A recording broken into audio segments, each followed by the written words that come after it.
هو الموهوب احمد القندوسي لاعب الاهلي السابق فين دلوقتي؟ في 2023 الاهلي تعاقد مع لاعب جزائري موهوب جدا اسمه احمد القندوسي، هداف الدوري الجزائري الفتره دي واحد ابرز لاعبي الجزائر بشكل عام، ولاعب دايما بيظهر في المباريات الكبيره وعنده شخصيه، وسبق وسجل في النادي الاهلي. بيلعب في اكتر من مكان، وينج ليفت، وينج رايت، بلاي ميكر، هتحطه في اي مكان هيقدر يقدم اضافه فعلا مختلفه.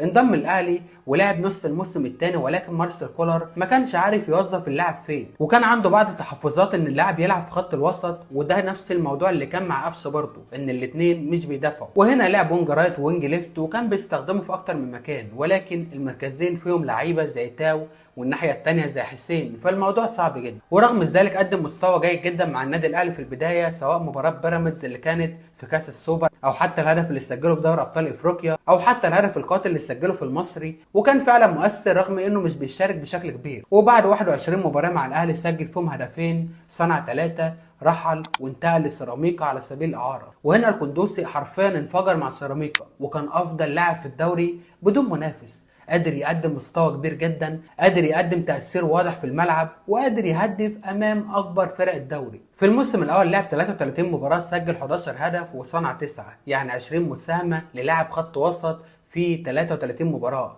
وده معدل ممتاز جدا. علشان الموسم الثاني يتم تفعيل بند الشراء، والقندوسي رسميا يكون لاعب لسيراميكا والنادي الاهلي يبيعه. وهنا بالنسبه لي كانت خساره للاعب فعلا موهوب، وكان قادر يقدم اضافه كبيره بالنسبه للنادي الاهلي. المهم الموسم الثاني شارك في 19 مباراه، سجل 3 وصنع 6، وكان برضه بيقدم اضافه ممتازه. ولكن مع نهايه الموسم تدخل غريب جدا من لاعب فاركو، والقندوسي يتصاب وقتها بعد التأثير الكبير جدا اللي قدمه مع سيراميكا. سجل 3 أهداف في الأهلي، سجل هدفين في بيراميدز، قدم مستوى جيد جدا أمام الزمالك، وكان فعلا قادر يقدم إضافة قوية بشكل كبير. ورغم إصابة القندوسي يدخل نادي لوزرن السويسري ويتم التعاقد معاه، وحاليا هو موجود مع الفريق وبيتم التأهيل علشان يرجع يلعب مرة تانية. قندوسي واحد من احرف اللعيبه اللي شفتها في الدوري المصري اخر 10 سنين، وعنده 26 سنه، يعني قدامه كتير جدا يقدمه.